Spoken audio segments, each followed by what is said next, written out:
Assalamualaikum warahmatullahi wabarakatuh. Alhamdulillah nahmaduhu wa nasta'inuhu wa nastaghfiruhu wa nastahdihi wa natubu ilayh. Wa na'udzu billahi min shururi anfusina wa sayyiati a'malina. May yahdihillahu fala mudilla lahu wa may yudlil falan tajida lahu waliyyan mursyida. Asyhadu an la ilaha illallah wahdahu la syarika lah. Wa asyhadu anna Muhammadan 'abduhu wa rasuluhu man la nabiyya wa la rasula ba'da. Faqala Allahu jalla wa 'ala fi kitabihil karim. A'udzu billahi as-sami'il 'alim minasy syaithanir rajim. Bismillahirrahmanirrahim. Ya ayyuhalladzina amanu taqullaha haqqa tuqatih wa la tamutunna illa wa antum muslimun, amma ba'd. Hadirin jemaah kaum muslimin, ikhwani fiddin, a'azzani Allah wa iyyakum. Alhamdulillah kita bersyukur kepada Allah Subhanahu wa taala atas segala bentuk limpahan kenikmatan dan kebaikan-kebaikan dari Allah Subhanahu wa taala.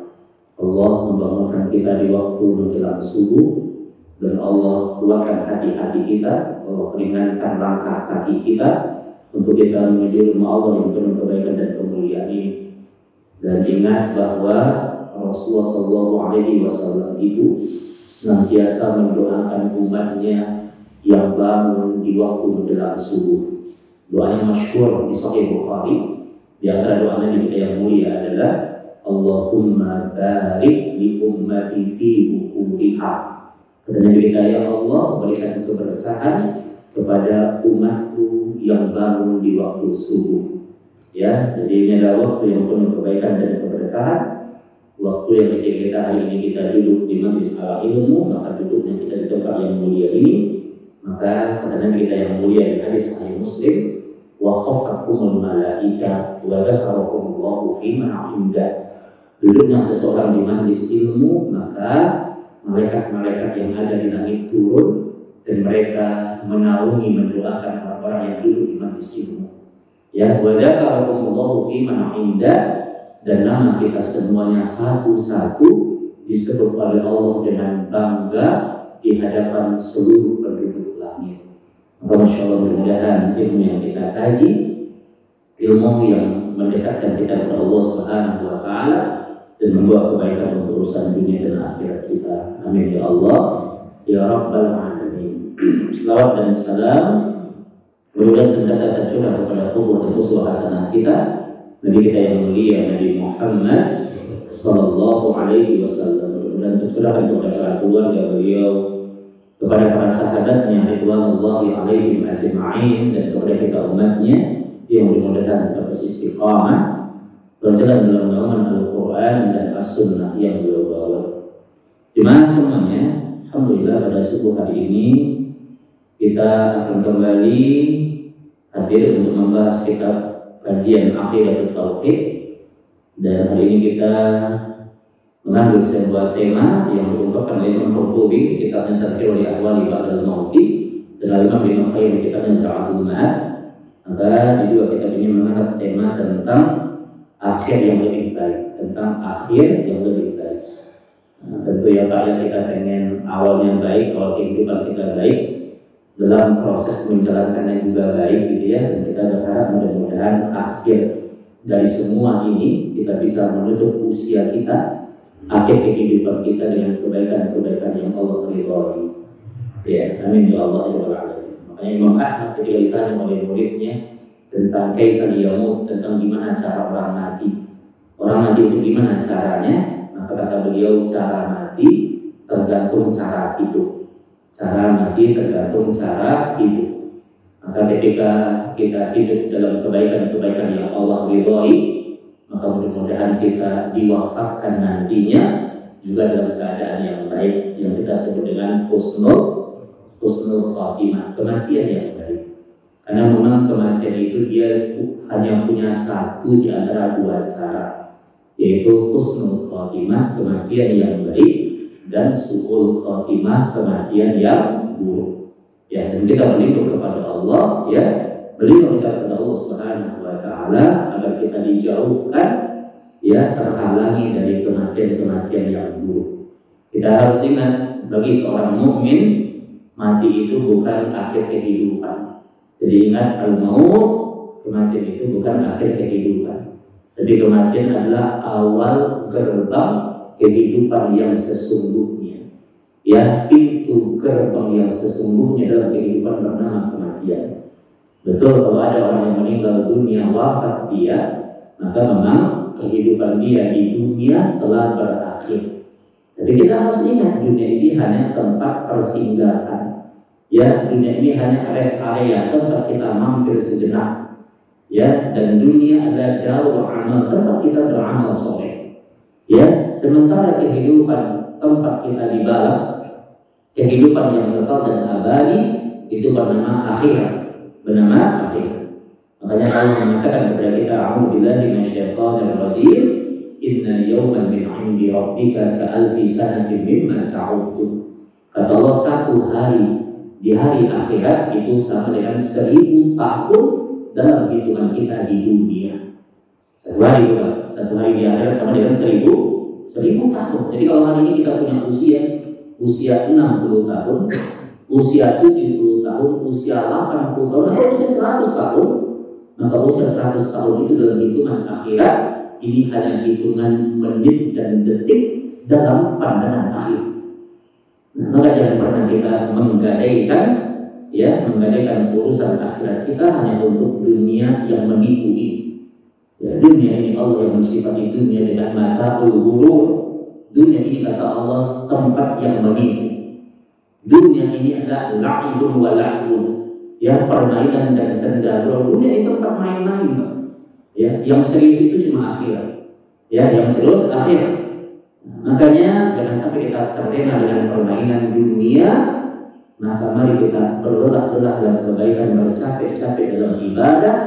Karena orang-orang yang lelah di dunia dalam ketaatan kepada Allah, nanti istirahatnya di surga. Istirahatnya di surga. Imam Ahmad di kitabnya Tabaqatul Hanabila berkata, kata beliau inda awwali khadami yad'un fil jannah. Istirahatnya kita, kata beliau, kalau kaki kita sudah napak di surga dengan Allah Subhanahu wa taala. Maka orang mukmin yang cerdas itu orang mukmin yang kemudian dia senantiasa mengingat kematian. Di sebuah sabdanya diriwayatkan oleh Ibnu Umar radhiyallahu taala anhu, hadis ini disahihkan dalam kitab Sunan Al-Imam Ibnu Majah. Ya, Ibnu Umar dia mendatangi Nabi sallallahu alaihi wasallam dan dia bertanya kepada Nabi sallallahu alaihi wasallam. Kata Ibnu Umar, ya Rasulullah, fa ayyul mu'minina aqyas? Wahai Rasulullah, mukmin yang seperti apakah yang dikatakan mukmin yang cerdas? Ya, mukmin yang cerdas itu yang seperti apa? Gitu ya. Maka kata Nabi kita, mukmin yang cerdas itu adalah mukmin yang memperbanyak kehidupannya lil mauti dzikran. Aktsaruhum lil mauti dzikran. Dikatakan mukmin yang cerdas, mukmin yang kehidupannya itu memperbanyak mengingat kematian. Ya, mengingat kematian. Wa ahsanuhum lima ba'dahu isti'adadan. Dan ketika dia mengingat kematian, maka kemudian apa? Dia mempersiapkan dirinya untuk menyongsong kematian. Nah, jadi yang cerdas itu kata Rasulullah adalah orang yang memperbanyak dirinya hari-harinya untuk mengingat kematian, dan kemudian dia wa ahsanuhum, dan kemudian dia sebaik-baik mereka adalah lima ba'dahu isti'adad. Mereka mempersiapkan dirinya untuk menyambut, untuk menyongsong kematian. Apa kaitannya kecerdasan dengan ingat mati? Dijawab oleh Imam Syafi'i radhiyallahu taala, kata beliau, karena kalau orang dia ingat mati, dia mengingat sesuatu yang pasti akan terjadi, makanya dia cerdas. Ya, dia mengingat sesuatu yang pasti akan terjadi. Contoh, ada orang dia mau pulang kampung pulang kemana? Ke Jawa kemana? Dia mau pulang kampung sebulan lagi. Mungkin dia dari sekarang dia mulai persiapan bekal untuk dia pulang kampung, ya, persiapan duit, persiapan pakaian yang akan dipakai sehari-hari, ya, persiapan makanan dalam perjalanan, dia siapin semua. Dia siapin juga kendaraannya, Padahal belum tentu siapa yang mencari dia bisa pulang kampung sebulan lagi, nggak ada yang mencari. Itu baru perencanaan. Ya, manusia sesuatu yang tidak pasti saja itu luar biasa persiapannya. Tapi banyak orang Allah katakan kematian sesuatu yang pasti. Kalau ajal itu datang, fa idza jaa ajaluhum la yastakhiruna anhu sa'atan wa la yastakhdimun. Kalau ajal itu datang, tidak akan pernah ada kekuatan yang mampu memajukan ataupun memundurkan walaupun sejenak. Tapi banyak orang yang kemudian mereka tidak mempersiapkan dirinya untuk sebuah perkara yang pasti akan terjadi. Maka kata para ulama, kenapa orang-orang yang mengingat kematian itu adalah orang-orang yang cerdas, karena dia telah mempersiapkan diri untuk sesuatu yang pasti terjadi. Ya, yang pasti terjadi, makanya itu butuh persiapan. Karena kita tidak tahu kapan dan di mana dan di saat kapan kematian itu akan datang kepada kita. Nah, makanya justru sesuatu yang tidak pasti itu kapan waktunya, Artinya kita tidak tahu secara pasti kapan waktunya, tapi kejadian itu pasti akan terjadi. Maka sesungguhnya itu butuh persiapan. Karena kapanpun kematian itu akan datang kepada kita siap atau tidak siap. Ya, maka ketika ajal itu datang tidak akan ada kekuatan yang mampu memajukan, memundurkan walaupun sejenak. Ya. Dalam hadis yang senada yang disampaikan dan yang diriwayatkan oleh Al-Imam At-Tirmidzi rahimahullah taala, dan juga bersabda dalam kita SAW, mandana al-aqyas al-kayyisu mandana nafsahu. Dikatakan orang yang cerdas kalau dia senantiasa dia mengintrospeksi dirinya, dia memuhasabah dirinya, dikatakan dia orang yang cerdas. Dan kemudian dia mempersiapkan dirinya untuk menyongsong kematian. Ya. Kemudian wal ajizu, dan orang yang lemah, orang yang bodoh adalah orang yang bodoh itu adalah orang yang kemudian mereka lupa dengan kematian. Ya, mereka lupa dengan kematian, mereka lari dari kematian. Mereka mengira mereka bisa lari dari kematian. Dan kemudian kata Nabi SAW, yaitu summa tamanna ilallah, dan kemudian mereka memiliki angan-angan yang panjang. Mereka merasa mereka akan hidupnya panjang, mereka tertipu dengan kesehatan yang mereka miliki. Wah, masih sehat kok, masih jauh dari mati. Ya, masih bekerja kok, masih aktif gitu ya. Masih sibuk dengan dunia, masih jauh dari kematian. Ya, betapa banyak orang yang kemudian diberikan kesehatan. Nah, di waktu pagi masih ketemu sama kita, lari-lari pagi, jogging pagi, tapi belum masuk waktu siang kita dapat kabar kematian telah datang kepada dia. Ya, betapa banyak orang yang kemarin kita temui sehat walafiat, masih ketawa-ketawa bareng kita. Ya, masih bertemu dengan kita, masih ngobrol dengan kita, kemudian kita dapat kabar sebelum masuk waktu sore dia sudah meninggal dunia. Nah, banyak orang yang tertipu. Maka orang yang dikatakan orang yang al-ajizu, orang-orang yang lemah itu kata Nabi kita, yaitu man yattaba'a nafsahu hawahu, orang yang kemudian dia memperlukan hawa nafsunya, seolah-olah dia akan hidup selama-lamanya. Ya, maka ini adalah orang-orang yang kemudian mereka terlena dengan dunia, ya, dan mereka lupa dengan kematian yang pasti akan datang kepada dia. Kita harus ingat, pelajaran untuk kita mengingat mati itu bukanlah sebuah pelajaran yang menyuruh kita untuk pesimis dengan hidup. Ustaz, jangan ngaji mati dong ya, kayaknya kita kalau dekatin yang mati, kadang kita nggak berselera nih untuk hidup. Bukan begitu maksudnya. Tapi ada kemudian kita menempatkan sesuatu pada tempatnya, bahwa ternyata sehebat apapun kita, sekaya apapun kita, sesehat apapun kita, ternyata semua kita, muda, tua, anak-anak, orang tua, semuanya berpotensi untuk didatangi oleh ajalnya sesuai dengan waktu yang telah Allah tetapkan. Ya, Anda ingat di Australia, nah ini kisahnya tahun 90-an. Ada seseorang namanya Ali Bennett, Muslim Arab, dia tinggal di Australia, dia punya bisnis di sana. Dan dokter bilang sama dia, ini viral di beberapa sosial media, ya, Ali Bennett ini, dia menderita sakitnya parah. Dan kata dokter sama dia, kata dokter diprediksi oleh dokter dia hidupnya 6 bulan lagi, artinya 6 bulan dia akan meninggal dunia. Itu prediksi apa? Prediksi dokter, dia akan meninggal dunia di waktu 6 bulan lagi. Maka apa yang dilakukan? Ya sejak dia divonis demikian oleh dokter, maka setiap hari dia habiskan waktunya untuk beribadah. Ya, sebelum azan berkumandang dia udah duduk di masjid. 6 bulan lagi dia mau meninggal ini. Itu prediksi dokter, prediksi manusia ini. Ya, semua hartanya diinfak-infakkan, disedekahkan dengan dia hartanya. Dia pikir untuk apa lagi harta ini? Dia akan meninggal dunia.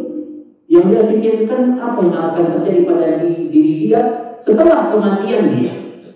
Itu yang dia pikirkan. Coba hartanya diinfakkan dengan dia. Ya, dia sibuk beribadah. Tiap hari dia khataman Quran, sampai tiap hari dia khataman Quran, berpikir divonis oleh dokter. Ya, Pak, 6 bulan lagi ini sesuai dengan pengalaman yang sudah ada, ya, kehidupan bapak ini hanya bertahan maksimal sekitar 6 bulan. Sejak itu kemudian apa? Dia rajin berpikir. Ya, dia habis waktunya di masjid. Dia takut kepada Allah Subhanahu Wa Taala. Yang dia pikirkan bagaimana nasibnya setelah kematiannya. Dia ingin punya bekal dia. Kalau kemudian dia sudah meninggal dunia, untuk apa lagi harta ini? Kata dia, maka dia infak. Dia minta keriduan keluarganya, anak-anaknya, untuk dia menginfakkan harta yang dia miliki. Masya Allah. Padahal divonis bapak 6 bulan lagi. Kita nggak tahu. Kita sebenarnya divonis berapa bulan lagi sama Allah. Kita divonis berapa hari lagi sama Allah. Kita nggak tahu. Maka sesuatu yang kita tidak tahu secara pasti waktunya, harusnya kita lebih mempersiapkan diri kita. Al-Imam Hasan Al-Basri, ya, di negeri Basrah, seorang guru besar, Al-Imam Hasan Al-Basri itu pernah mengiringi jenazah. Ya, habis kemudian jenazah itu dimandikan, ya, kemudian dikafani, disolatkan, diiringi sampai ke kuburannya. Ketika dia mengiringi jenazah itu, kemudian dia bersama dengan murid-muridnya, dia iringi jenazah.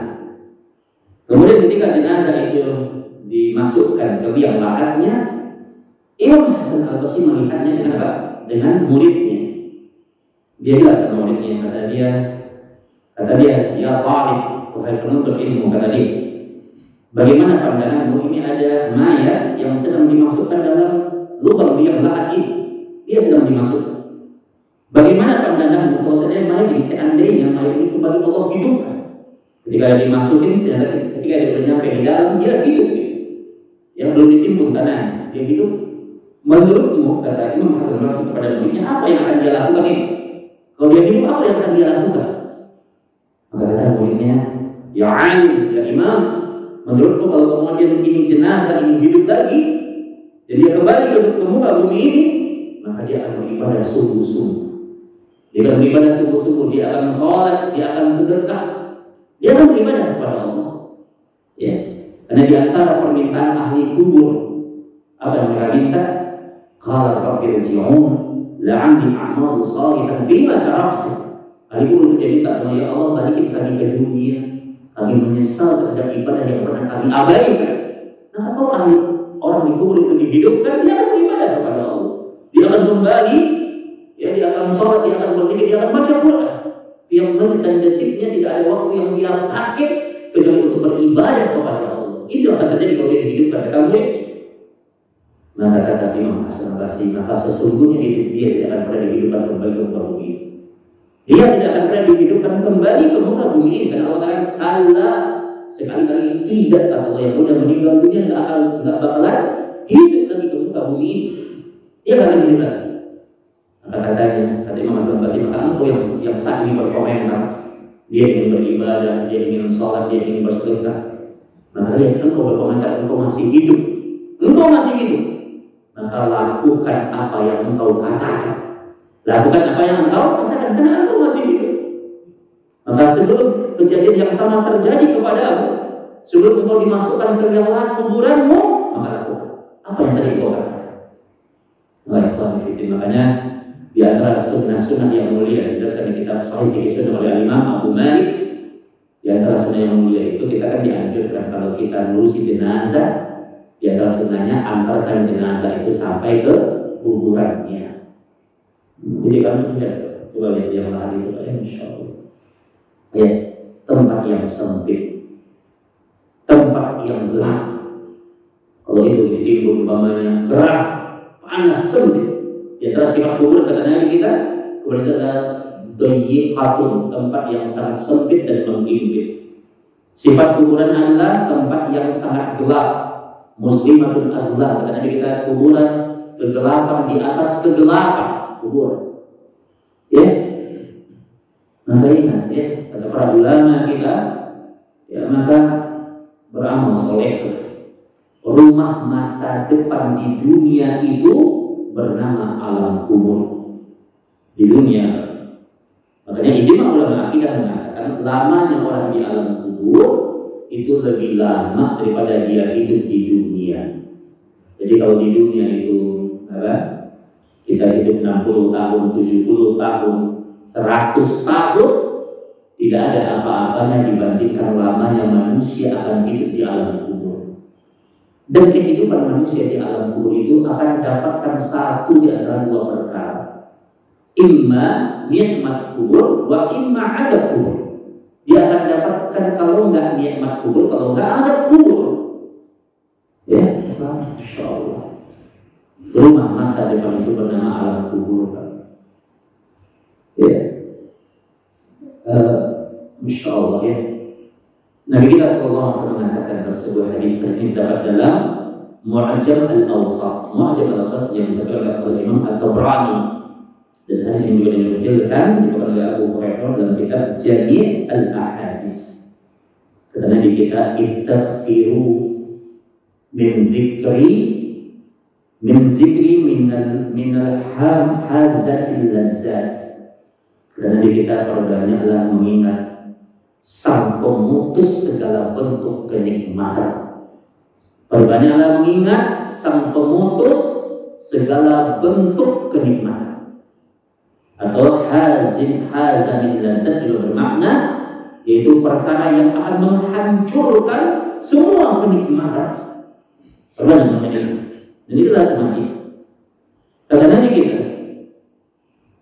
barang siapa man dzakarahu, barang siapa yang mengingat kematian, ya, di waktu dia sempit fi dayyikin, dia ingat mati di waktu hidupnya sempit, dia diuji musibah, diuji penderitaan, ya, diuji penyakit, dicelak sama orang di waktu sempit, kemudian dia mengingat kematian, wasa'ah, maka Allah akan lapangkan hatinya. Jadi kalau di waktu sempit dia dikasih ujian, tapi dia langsung ingat mati, Allah lapangkan hati, ya. Wa ma dzakarahu fi wasa'atin, dan ketika dia ingat mati, ketika dia lagi lapang, hidupnya lagi senang, dia lagi bahagia, lagi dapat banyak nikmat, ya, maka kemudian Allah akan anugerahkan kepada dia kesempitan. Apa maksud kesempitan? Dia akan ingat dengan kematian. Ketika dia hidupnya lapang, dia akan terlena dengan dunia ini. Kesenangan dunia ini adalah ujian. Ada kematian yang sedang menanti. Jadi kematian itu bikin hati kita makin tenang, ya. Nah, kata para ulama, ya, kenapa kemudian Allah bercerita kepada kita tentang dahsyatnya kematian, tentang sifatnya alam kubur, agar hati kita tenang. Ya, rumah masa depan itu Pak bernama kuburan, Anda melihat ada kisah, ada cerita, ada pasangan muda baru menikah di usia 25 tahun. Nah, ketika baru menikah mereka nyewa rumah, ngontrak rumah. Nah, anaknya ini karena dia bekerja, dari sekian gaji yang dia terima tiap bulan, setiap dia gajian, dia tabungin. Ditanya sama ibunya, "Nak, kenapa engkau begitu rajin menabung?" Rajin dia menabung, sampai kemudian dia kurangi kebutuhan hari-harinya untuk menabung. Maka kata saya, "Ibu, aku pengen nanti kalau aku udah usia 40 tahun, uang ini terkumpul dengan banyak, dan aku ingin membeli rumah. Kata dia. Jadi targetnya usia 40 tahun. Coba kita renungkan ya, Ikhwan. Ya, kalau kemudian di usia 40 tahun dia akan menempati rumah itu di usia 40 tahun, berapa tahun dia akan tinggal di rumah itu? Kalau kemudian dia usianya sampai 70 tahun, dia hanya 30 tahun dia akan tinggal di rumah itu. Ya, maka lihat manusia begitu dasarnya dia menata kehidupan dunia. Ya, tapi kadang-kadang kita lupa untuk merenovasi rumah alam kubur kita. Ya, dengan cara apa kita merenovasi rumah alam kubur kita? Dengan amalan soleh kita. Ya, karena kubur adalah rumah masa depan kita di dunia. Maka harusnya kita mulai merenovasi rumah alam kubur kita. Lihat orang hari ini. Kalau kita hari ini punya rumah, kadang-kadang rumah itu ya setiap tahun kita cat, ya, kita renovasi, kita perbaiki, tidak apa. Di antara sunnah Nabi itu apa? Nabi itu menyuruh kita agar kita nyaman tinggal di rumah kita.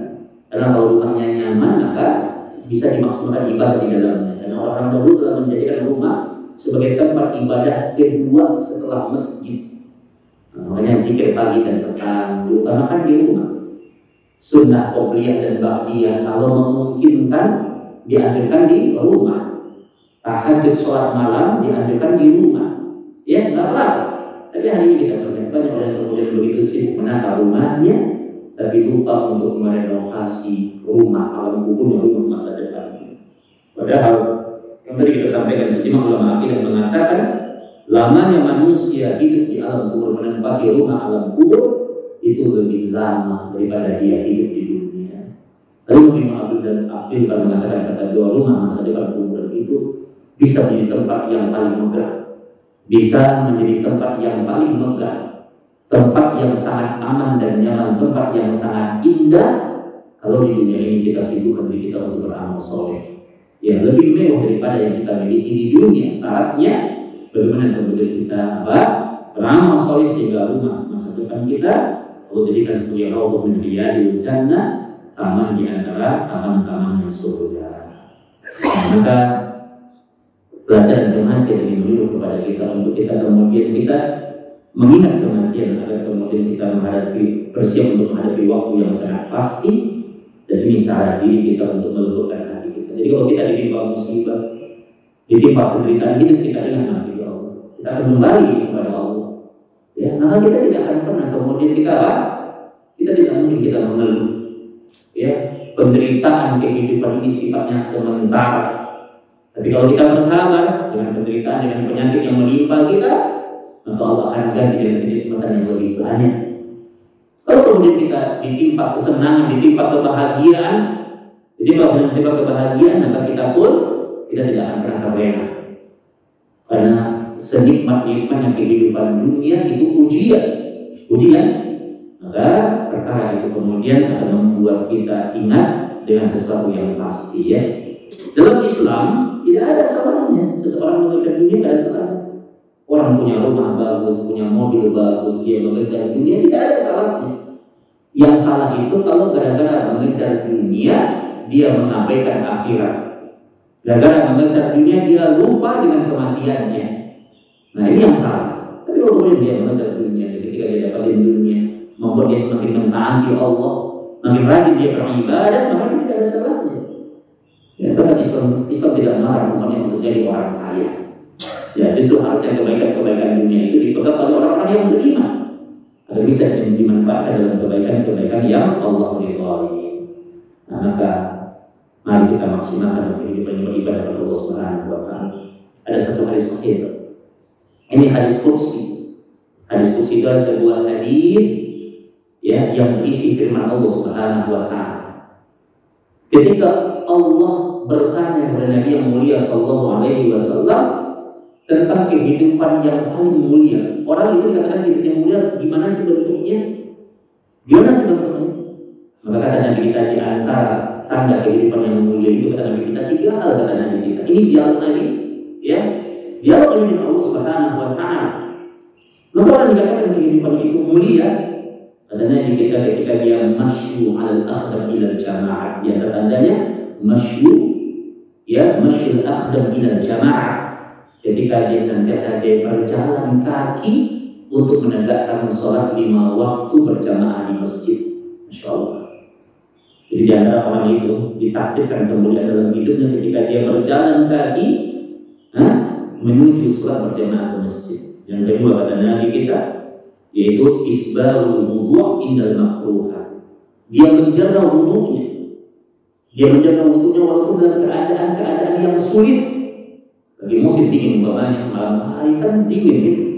Sepanjang tidak membawa mudarat untuk dirinya, maka dia jaga wudunya. Wudunya terputus, dia jaga wudunya. Insya Allah. Yang ketiga apa? Yang ketiga intizarus shalah ba'da shalawat. Dia menunggu waktu salat menuju salat berikutnya. Baik salat wajib maupun salat sunnah. Antum habis subuh umpamanya sekarang. Menjelang nanti antum salat sunnah syuruk atau isyraq atau duha yang diawalkan, antum menuntut ilmu belajar nanti menunggu waktu salat. Atau menunggu waktu salat dari maghrib antum tak pulang, antum tungguin sampai isya. Ini amalnya mungkin biasa bagi kita. Tapi kita lihat bagaimana Allah memuji amalan ini. Ya. Jadi apa tadi? Orang yang berjalan, orang yang menyegerakan diri untuk berjamaah ke masjid. Jadi ke masjid itu perjalanan yang sangat berat. Kenapa berat? Karena dia adalah perjalanan keimanan. Ya, maka kalau kemudian 3 hal ini dilakukan, menjaga sholat di masjid, menjaga wudhu, dan menjaga waktu sholat, artinya dia menunggu waktu sholat, apa respon dari Allah? Karena kita mengatakan demikian, kata Allah Subhanahu wa Ta'ala, ini hadis qudsi, kata Allah, man fa'ala dzalika. Barang siapa yang mengerjakan 3 perkara itu dia kerjakan, ya, berjamaah di masjid, menjaga wudhu, ya, kemudian dia menunggu waktu salat, man fa'ala dzalika, kata Allah, barang siapa yang mengerjakan 3 perkara itu, asya bi khairin wa mata bi khairin. Dia akan hidup dalam kebaikan dan dia dijamin akan mati dalam kebaikan. Nah, itu dia. Ini dia Allah, itu orang pun dia berjamaah di masjid, menunggu waktu sholat, menjaga wudhu, dijamin oleh Allah dia akan dapatkan husnul khatimah. Allah yang menjamin, kita tidak ada apa menjamin. Kita hanya bisa mengambil firman Allah dari dalil yang sahih. Allah yang menjamin. Insya Allah. Dan ya, sesibuk apapun kita, ya, kalau nggak sempat berjamaah di masjid ini, bawahnya dia lagi dalam perjalanan itu berjamaah di masjid mana? Ya, karena bunyi hadis yang bicara tentang jamaah itu, kalau kita lihat tentang 7 naungan Allah di hari kiamat, 7 golongan yang dapat naungan dari Allah itu kan apa? Rajulun qalbuhu mu'allaqun bil masajid, bentuknya jamaah. Itu seseorang yang hatinya terikat dengan masjid.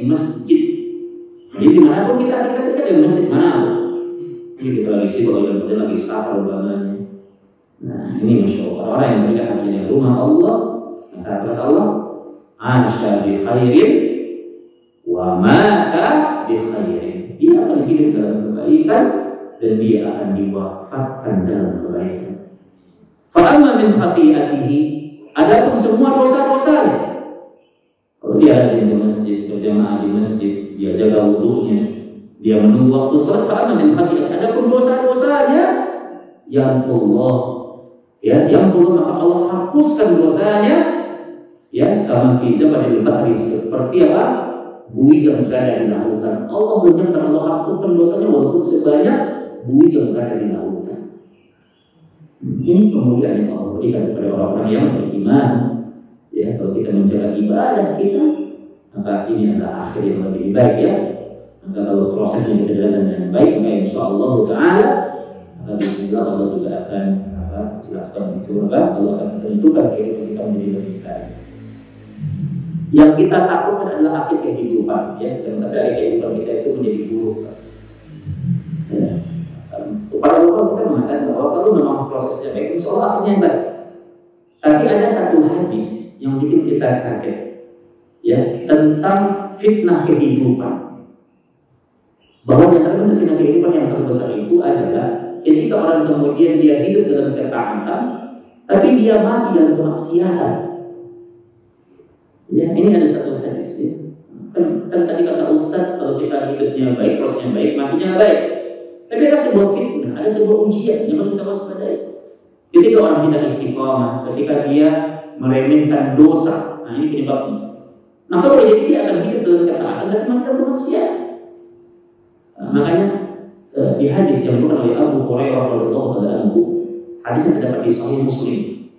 Nanti kita bilang, kalau kita harus baca tasyahud akhir atau tahiyat akhir, innaka hamidun majid, udah selesai kita baca tahiyat akhir, Maka kita dianjurkan untuk berdoa berlindung dari tempat perkara. Apa doanya Pak? Allahumma inni a'udzubika min adzabi jahannam wa min adzabil qabri wa min fitnatil mahya wal mamati wa min syarri fitnatil masiihid dajjal. Berlindung dari azab jahannam, dari azab kubur, dari fitnah hidup dan fitnah mati, dari buruknya fitnah dajjal. Profesor Dr. Abu Bakar Zaid rahimahullah, beliau adalah dosen dari UIN Universitas Islam Madinah, kata beliau, kalau fitnah mati itu azab kubur, tapi kalau fitnah hidup itu yang tadi, orang yang hidup dalam ketaatan tapi mati dalam kemaksiatan. Kenapa itu terjadi? Bukankah dia udah dalam ketaatan? Kenapa dia mati dalam kemaksiatan? Karena ini penyebabnya. Penyebabnya adalah pertama, dia tidak istiqomah dalam kebaikan. Yang kedua, ketika dia rajin beribadah itu yang dia cari muka manusia, bukan ridho Allah.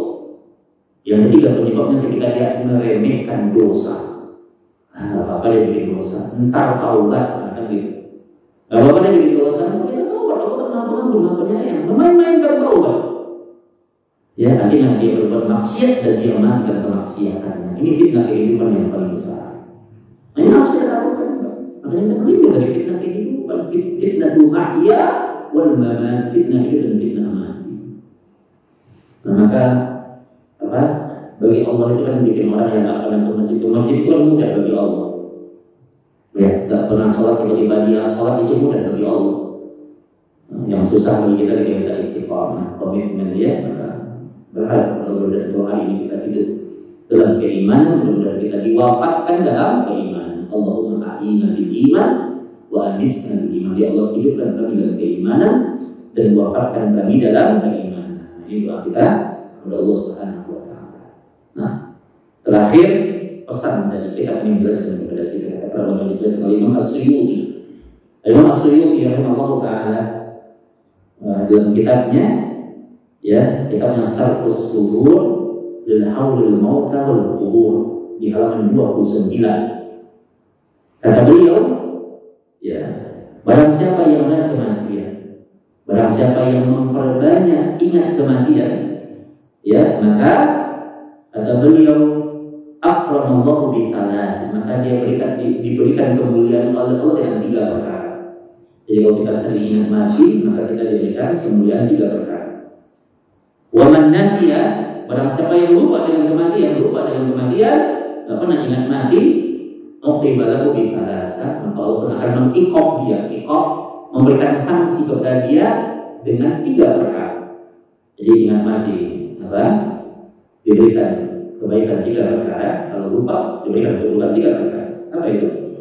Kalau dia ingat kematian, ta'jilut taubah, maka dia akan ta'jilut taubah, maka dia akan menyegerakan dirinya untuk bertaubat. Tiap hari dia akan bertaubat, tiap hari dia minta ampun, tiap saat dia akan istighfar kepada Allah. Ya, kalau dia lupa, taswifut taubat, dia akan menunda-nunda taubat. Nah ya, kalau dia lupa dia akan menunda-nunda taubat. Yang kedua, kalau dia kemudian dia ingat dengan kematian, maka dia akan diberikan anugerah kenikmatan qana'atul qalbi, hatinya qana'ah, hatinya tenang. Ya, tapi kalau dia lupa dengan kematian, maka dia akan apa? Tarkur ridha bil kafaf. Dia tak akan ada puas hidupnya, tak akan ada puas, terus mengejar dunia sampai tanah yang itu masuk ke mulutnya, baru dia sadar, oh ternyata mati ini benar. Dia tak akan pernah ada puasnya dengan dunia ini. Ya. Yang ketiga, kalau dia ingat dengan kematian, maka dia akan apa? An-nasad fil ibadah. Dia akan rajin beribadah. Nanti dia tahu ini bekal untuk menghadap Allah itu bukan jabatan yang dia miliki, bukan harta, tapi bekal amal soleh. Dunia yang dia miliki dia akan gunakan untuk wasilah kebaikan-kebaikan untuk meraih ridha Allah. Dia akan nasyad fil ibadah. Tapi kalau dia lupa dengan kematian, apa yang terjadi? At-takasul fil ibadah. Dia akan bermalas-malasan untuk ibadah. Kalau dia lupa dengan kematiannya. Nah, ini anugerah yang Allah berikan kepada orang yang ingat kematian. Jadi tidak akhir yang lebih baik ya. Ta'jilul taubat, segera bertaubat. Bertaubat kepada Allah. Makanya Pak, ya, kita yang udah sehari-hari di masjid, sering dari kajian, usahakan tiap hari beristighfar, tiap saat. Minimal sehari itu 100 kali ya. Baca astagfirullah wa atubu ilaih. Ini kalau kita ada terbiasa zikir pagi dan petang, Masya Allah, ya. Kita astagfirullah wa atubu ilaih, astagfirullah wa atubu ilaih. Basahi lisan kita pada berzikir. Di antara amal yang paling mulia itu adalah rabbal lisan dan berzikrillah. Basahi lisanmu untuk berzikir kepada Allah. Ya, perlu yang istighfar. Astagfirullah wa atubu ilaih, astagfirullah wa atubu ilaih. Kalau mau kita Rasulullah Ta'ala kata beliau yang wafat dalam al-aflah. Jika engkau memperbanyak minta ampun kepada Allah, dan jika Allah ampuni dosamu, aflah, maka selesai semua urusanmu. Allah mudahkan urusanmu di dunia dan di akhirat. Kalau Allah ampuni dosamu, Masya Allah. Banyak istighfar. Pagi dan petang baca sayyidul istighfar. Ya Allahumma anta rabbi, la ilaha illa anta khalaqtani wa ana 'abduka wa ana 'ala ahdika wa wa'dika mastata'tu. A'udzu bika min syarri ma sana'tu wa abu'u laka bi ni'matika 'alayya wa abu'u laka bi dhanbi faghfir li fa innahu la yaghfiru dzunuba illa anta. Baca itu. Insyaallah kita hafal semua ya. Baca pagi hari. Karena Nabi kita pernah sampai membaca di pagi hari. Terus dia meninggal di siang harinya, dia dijamin masuk surga. Kalau dia baca di sore hari, terus dia meninggal di malam harinya, dia dijamin masuk surga. Kalau waktu kita dengan memperbanyak sayyidul istighfar.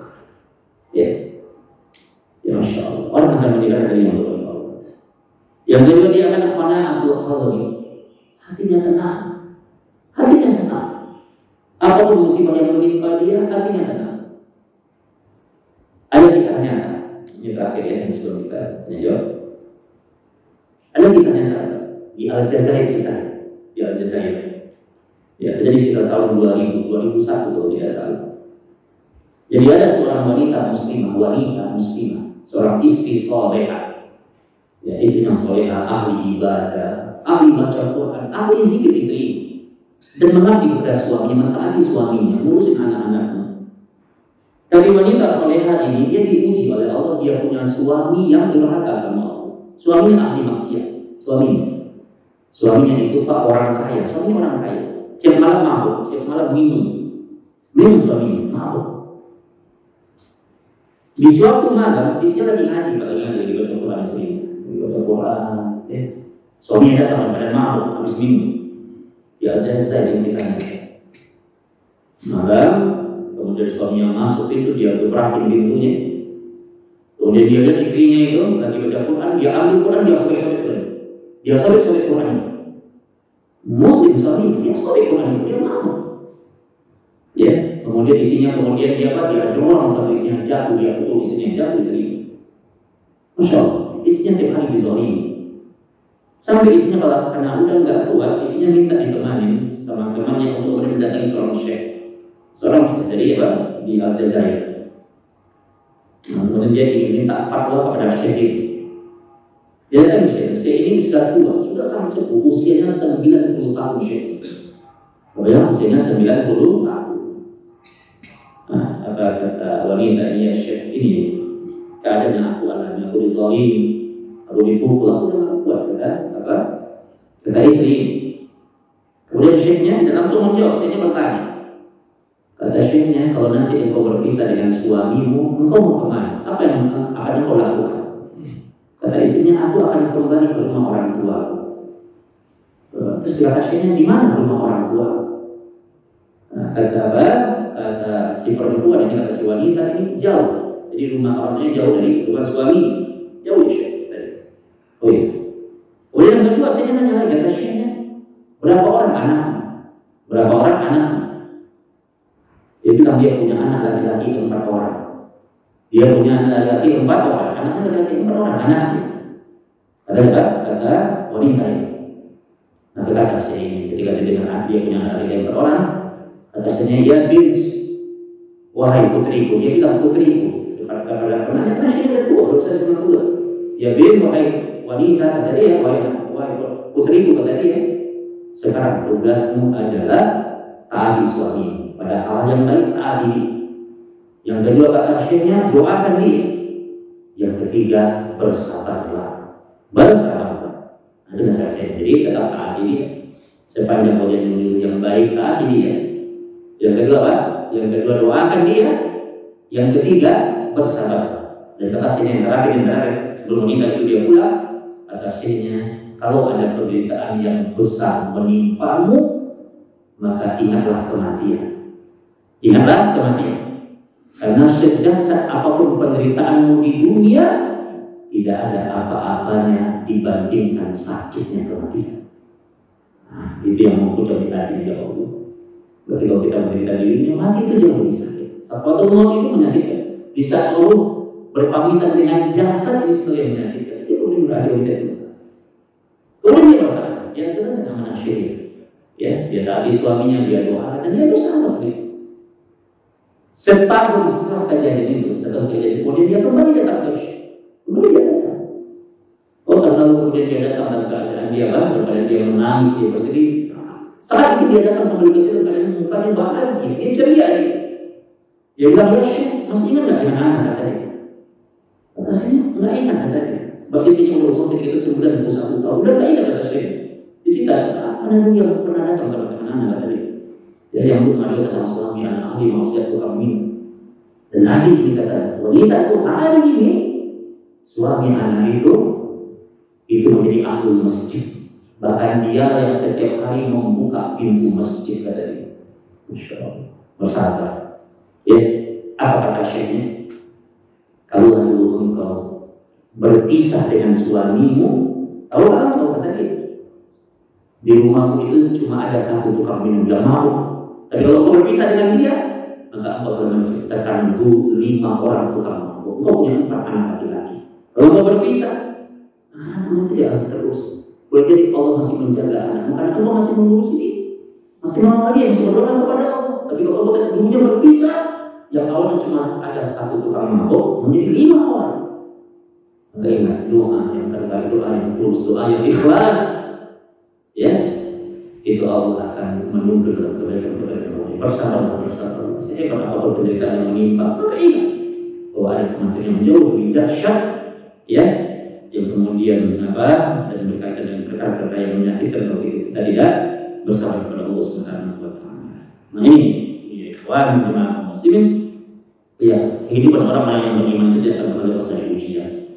Ya, di hadis Muslim kita mengatakan mazalal bala lil mu'minin wal mu'minat, sepanjang kalian beriman kepada Allah, sepanjang itu juga ujian akan datang kepada kalian.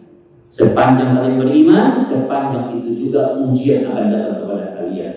Hatta yalqallah laisa lahu khati'ah, sampai nanti kalian berjumpa dengan Allah, ketika itu kalian sudah tidak punya dosa. Kenapa Allah menguji orang yang beriman? Jawabannya untuk menghapuskan dosa dan kesalahan masa lalu kita. Ya, bersabarlah.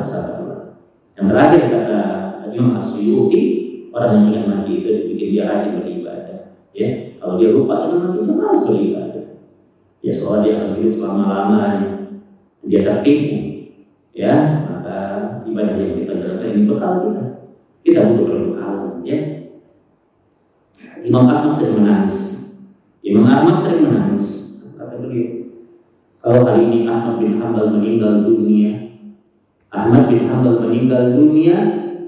kalau yang dia dapatin nikmat kubur, alhamdulillah. Tapi kalau yang dia dapatin azab kubur, siksaan kubur, dia nggak bisa lagi balik ke dunia untuk memperbaikinya.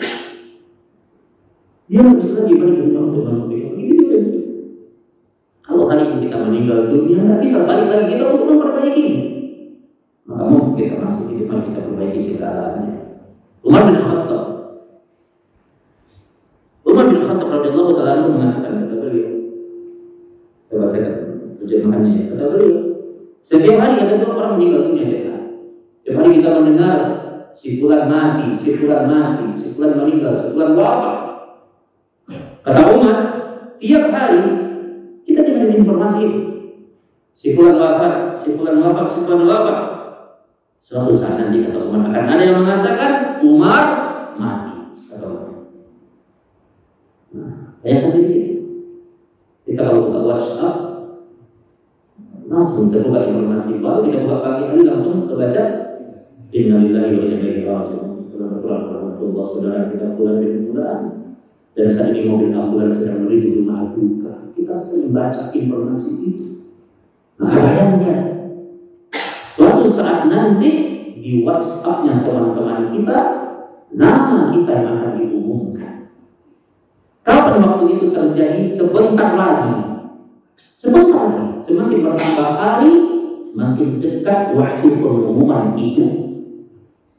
Sebentar lagi waktu itu akan terjadi. Makanya kata Umar, tiap hari kita dengar yang si fulan mati, si fulan mati, si fulan mati. Suatu saat nanti akan dikatakan Umar mati. Kita sering dengar pengumuman si fulan meninggal dunia. Suatu saat nanti nama kita yang akan diumumkan. Makanya kita sering dengar si fulan meninggal, si fulan wafat, si fulan dijemput. Suatu saat nanti nama kita yang akan diumumkan. Akan ada orang yang akan mengumumkan nama kita. Kapan waktunya? Waktunya semakin dekat. Semakin dekat waktu. Akan ada orang yang akan berkunjung ke rumah kita. Kenapa dia berkunjung ke rumah kita? Bertakziah atas wafatnya kita. Dan waktu itu semakin dekat akan terjadi. Kalau kita memang sebut nama kita masing-masing, kita akan dipanggil. Suatu saat nanti anak Rahmat Ilahi bin Abdul Latif akan dikatakan dia meninggal dunia. Itu akan terjadi. Suka tidak suka, siap tidak siap, semua kita akan dipanggil oleh Allah. Oleh ikhwan fiddin azanillahu wa iyyakum. Ya, maka ini cara ulama kita tenang. Ya, belajarlah dari kisah Bilal bin Rabah. Ketika dia sedang sakarat, tersengal-sengal nafasnya, dia akan marhaban, selamat datang wahai kematian, kata dia. Bahagia dia. Dan kata istrinya, wahaduna ya Bilal, wahaduna ya Bilal. Wahai Bilal, kata istrinya, kondisimu ini menyedihkan. Begitu sakitnya kematian menimpamu. Bila lagi tersengal nafasnya dikatakan bal wal qaraba, enggak kata Bilal, ini bukan menyedihkan, ini menyenangkan, kata dia. Lagi sakarat dia itu. Dia kata mawadan nalqa ahibba Muhammadin wa ashabi. Kata Bilal, besok kalau harinya aku meninggal, maka aku akan bertemu dengan Muhammad kekasih Rasulullah dan para sahabatnya yang lain. Ini salah satu dalil dari para ulama, dari para ahli ilmu mengatakan bahwa ruhnya orang-orang soleh yang ketika mereka beriman kepada Allah Subhanahu Wa Taala, maka ruhnya bertemu nanti. Anda bisa baca kesahihan hadisnya ketika di awal Imam Al-Mawti, hadis yang Sahih Bukhari. Jadi ruhnya orang-orang beriman itu bertemu. Ya, nah ini salah satu dalilnya dan hadisnya derajatnya mutawatir. Tapi kalau dia yang satu beriman, yang satu mengkufuri Allah, mana dengan dia bertemu? Tapi kalau sama-sama beriman, mereka akan diizinkan Allah untuk bertemu. Ini dalilnya. Ya, nah, maka kalau kita berada hal ini kita berjamaah, sepanjang kita masih beriman kepada Allah, beribadah kepada Allah, persoalan meninggal dunia tempat hanya persoalan jam pemberangkatan. Jam pemberangkatan, tapi kita menuju tempat yang sama. Dan kita akan dipertemukan oleh Allah. Ada yang berangkat pagi, ada yang siang, ada yang berangkat, ada jam pemberangkatan. Kalau dia sama-sama beriman kepada Allah Subhanahu Wa Taala, nah, ya, menjaga keimanan kita. Ya, ya, maka wanifidin, maka belajar yang menjadi satu belajar yang kemudian agar kita semakin tegar dalam kehidupan ini. Ya, maka orang yang beriman dia akan mempersiapkan dirinya. Sebaiknya persiapan itu persiapan amal selalu kita jaga salat kita, jaga bacaan Quran kita, jaga zikir kita, ya, sentiasa berbaik sangka kepada saudara kita, bantu yang bisa kita bantu, maka insya Allah Allah akan menjaga kehidupan kita dan Allah akan selamatkan kebahagiaan kita. Nah, demikian jemaah semuanya dari kita pada subuh hari ini. Ya, alhamdulillah. Kalau ada antum yang mau ditanya, dipersilakan. Barakallahu fiikum. Boleh bertanya lagi? Iya, insyaallah. Fadhal. Ada. Nah, itu kan sakaratul maut itu katanya sakitnya dari 300 jam. Nah, hadisnya sahih. Riwayat Al-Mawdi. Iya. Atau ada yang juga saya pernah itu sakaratul maut itu sakitnya saya kambing yang hidup-hidup. Masya Allah. Ini ada penelitian dari Nabi Ibrahim alaihissalam. Tapi kalau ada orang meninggal itu pengumumannya kan telah meninggal dunia dengan tenang. Pada sakitnya kayak gitu. Iya. Masya Allah. Nah, mungkin yang saya mau tanyakan ada ciri-cirinya orang yang meninggal husnul khotimah, yang su'ul khotimah, ciri-cirinya apa? Nah, barakallahu fiikum ya. Bagus Pak yang ditanyakan, insyaallah memberikan faedah untuk yang lain juga ya. Pertama saya mau merespon tentang sakitnya kematian. Cukuplah kata Aisyah ketika Rasulullah SAW meninggal dunia dalam pangkuan Aisyah radhiyallahu taala anha ummul mukminin, bunda kita ummul mukminin. Maka kata Aisyah cukup dan kemudian menjadi beban bagi kita. Jadi kita ketika meninggal dunia berada dalam keadaan yang susah, ketika sakarat, ya ketika ajal mendatangi beliau, makanya namanya sakarat. Dan Nabi kita mengatakan wallahi, kata Nabi kita wallahi, dan kita bersumpah demi Allah, wallahi demi Allah, kata Nabi kita, fa innal mauti sakarat. Sesungguhnya dalam kematian itu terdapat satu hal yang sangat menyakitkan. Nabi kita mengatakan itu. Nabi kita itu ketika ditemani oleh Jibril, ya kan kalau kita baca riwayat yang sahih di Sahih Bukhari itu kan di sampingnya itu kan ada air. Dalam bencana itu ada air. Dan kemudian Nabi berkata, Nabi taruh air itu. Beliau taruh dua tangannya itu dalam air itu, beliau celupkan tangannya ke air itu, kemudian beliau usapkan ke wajahnya karena kondisinya panas. Kata Aisyah, kalau selevel Nabi saja merasakan begitu sakitnya kematian, maka begitu juga akan ada oleh umatnya. Makanya di antara doa Nabi SAW itu agar kemudian sakitnya kematian itu ditimpakan kepada beliau, karena Nabi itu sayang kepada umatnya. Ummati, ummati, ummati. Kata Nabi, ya Allah, bagaimana nanti umatku, umatku? Gitu ya. Ada para ulama, apa sih yang membedakan kematian orang yang beriman dengan orang yang kafir, orang yang diridhoi dengan orang yang dimurkai? Kata para ulama, yaitu di saat ruh berpisah dengan jasad, atau bahasa kita di saat nyawa dicabut gitu. Nah, maka ketika nyawa itu dicabut, orang-orang beriman, maka dia akan, malaikat maut akan mencabut nyawa dengan penuh kelembutan. Ya. Nah, jadi ketika nyawa dicabut itu yang kalau kita baca hadis yang lain, namanya ibarat air yang kemudian dia mengalir dengan tenang di sebuah kendi gitu ya. Nah itu kan ada hadisnya, itu hadis sahih. Jadi orang beriman itu ketika nyawa ruhnya berpisah dengan jasad, ya itu dia berada dalam keadaan yang tenteram gitu, berada dalam keadaan yang tenang di situ. Tapi ketika sakarat itu artinya menjelang kematian, nah, maka seseorang mengalami sakitnya. Ya, tapi bedanya gini, orang beriman itu kalau kita baca sebuah riwayat, betul dia sakit.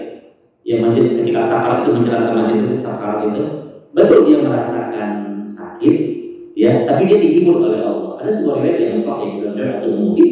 Jadi ketika kemudian dia ruh berpisah dengan jasadnya, kemudian ketika kemudian dia mengalami sakit, dia dihibur oleh Allah. Allah perlihatkan tempatnya di surga. Makanya bagi orang yang beriman itu kematian ada sesuatu yang dirindukan. Tidak terlalu tempatnya di surga, dia terhibur. Betul sakit, tapi dia terhibur gitu. Sama dengan ini. Untuk mencoba lihat orang anak-anak lagi sunatan gitu. Anak sunatan kan dipotong itu di bawahnya, tapi dia sambil main game gitu sama dokternya. Dah main game, dikasih apa? Dikasih iPad, jadi dia sambil main game gitu. Dia sakit dia. Jadi dia sambil dihibur oleh Allah. Nah itu faedahnya bagi demikian. Nah, jadi ini riwayat yang sahih ya.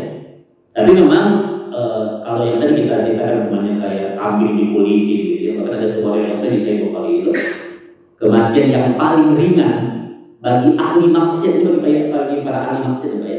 Bagi para ahli maksiat itu ibarat pohon yang berduri. Itu dalam riwayat dikatakan ibarat besi yang berduri, besi yang tajam. Besi itu dimasukkan dalam perut seseorang sedalam-dalamnya, dimasukkan dalam perutnya sedalam-dalamnya, kemudian ditarik berkali-kali sekuat-kuatnya, menghancurkan tulang belulangnya, menghancurkan organ tubuhnya yang di dalam. Maka itu adalah bentuk kematian yang paling ringan bagi para ahli maksiat atau orang yang mengkufuri Allah Subhanahu wa taala. Tapi orang ini dijaga oleh Allah. Betul dia merasakan sakit, karena memang kalau ruh berpisah dengan jasad itu Pak, itu beda dasar. Ya, orang kalau dia sudah meninggal dunia, biasanya dibawanya dulu. Nah, mereka kalian yang saksikan yang kadang dibawa mulai dingin gitu ya.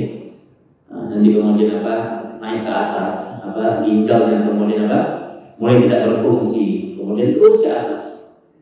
Ya, kemudian nanti begitu nyampe di tenggorokan. Dan nanti kita kalau udah nyampe di tenggorokan, maka ketika itu pintu taubat Allah tutup. Pintu taubat Allah tutup. Nah, biasanya orang kalau meninggal dunia itu kalau udah nyampe di kepala tuh, biasanya dia nolih ke kiri, terus dia ke atas, terus dia ke kanan, nanti dia ke atas. Baru kemudian dia meninggal dunia. Jadi di ruhnya itu kalau di hadis saya dikatakan bahwa nanti matanya ini nanti akan melihat ke kepergian ruhnya sejauh mata memandang. Makanya rata-rata orang meninggal dunia itu matanya terbelalak. Itu bukan kematian yang buruk, bukan, itu normalnya. Karena kepergian ruh itu disaksikan oleh mereka. Maka sunnahnya itu kalau tidak ada mata orang terbelalak maka segera tutup. Nah itu faedahnya ya. Nah, jadi ini berkaitan dengan kematian ya. Jadi orang beriman itu betul dia merasakan sakit tapi dia dihibur oleh Allah. Nah kalau orang-orang kafir, ahli maksiat ya, maka ketika sakrat itu datang nama dia. Salah satunya kan sakitnya kematian itu datang nama dia. Ketika ruhnya berpisah dengan jasad, ruhnya itu memberontak, dipukul oleh malaikat dari semua penjuru arah. Nah itu beda. Jadi ketika nyawanya dicabut itu lebih menyakitkan. Sementara orang beriman itu ketika nyawanya dicabut dia disambut ya dengan dengan hal-hal yang akan menyenangkan dia, membahagiakan dia. Nah di situ letak bedanya. Nah, adapun kemudian berkaitan dengan suul khatimah atau husnul khatimah banyak tandanya. Ya, kata para ulama tanda yang lazim adalah ketika orang meninggal dalam keadaan dia beribadah kepada Allah, dalam keadaan berpikir, dalam keadaan sholat, atau kemudian dia sudah mengisi hari ini beribadah kepada Allah. Di paginya kemudian dia membaca zikir di pagi hari, di petang hari dia membaca zikir di waktu petang, gitu ya. Dan ada berkaitan dengan beberapa tanda-tanda yang kemudian orang meninggal di hari Jumat, ya, meninggal di hari Jumat. Nah, atau kemudian ketika dia meninggal kemudian yang kita mengatakan ketika berkeringat di bagian dahinya berkeringat. Tapi para ulama menjelaskan semua tanda-tanda husnul khatimah ini dia punya saat yang meningkat. Apa saja yang meningkatnya? Ketika seseorang itu bertauhid kepada Allah, bertauhid. Jadi walaupun kemudian dia meninggal hari Jumat atau malam Jumat, kalau dia tidak bertauhid kepada Allah maka batal tanda ini. Tapi kalau dia bertauhid kepada Allah, dia menjaga sunnah Nabi, dia beriman kepada Allah, dia menjaga ibadahnya, meninggal dia di hari Jumat umpamanya, betul sudah tanda husnul khatimah. Nah, ada pun tanda suul khatimah ini kita tidak tanda ya, tanda itu kita tidak boleh menjudge orang, berarti dia suul khatimah nggak boleh. Tanda itu hanya isyarat ya. Nah, seperti orang yang meninggal dalam kemaksiatan kepada Allah, dia meninggal dalam kemaksiatan kepada Allah, ya meninggal dalam keadaan dia mengeluarkan kata-kata yang buruk, kata-kata yang kotor, atau bersuuzon, berurusan sama orang lain. Nah, kalau itu yang mengantarkan dia kepada perkara-perkara dia meninggal dunia, maka ini menunjukkan suul khatimah, kematian yang buruk, dan dia akan dihisab sesuai dengan dosa dan kemaksiatannya. Nah, barakallahu. Sudah cukup Pak? Nah, ya alhamdulillah. Baik, terima semuanya, demikian hari kita pada pagi ini. Mudah Allah menambahkan keimanan kita, ya, dan mengumpulkan kita dalam kebaikan-kebaikan yang Allah beri kepada dia. Saling doakan kebaikan ya, indahnya kita berjamaah. Ya walaupun kadang-kadang mungkin fisik jarang bertemu umpamanya, maka minimal doa yang Allah pertemukan, saling doa. Di antara sunnah Nabi itu mendoakan saudara kita tanpa sepengetahuan dia. Nah, doain, sebutin nama sahabat-sahabat kita di masjid ini, sebutin. Ya, sebutin nama sahabat-sahabat jemaah kita, nggak usah kasih tahu dia. Nah, karena kata Rasulullah, pada siapa yang diam-diam mendoakan orang lain, maka malaikat pun diam-diam mendoakannya. Nah, doa malaikat untuk kita itu mustajab di hadapan Allah. Dan doa kita untuk orang lain belum tentu mustajab. Jadi terhalangi oleh dosa kita.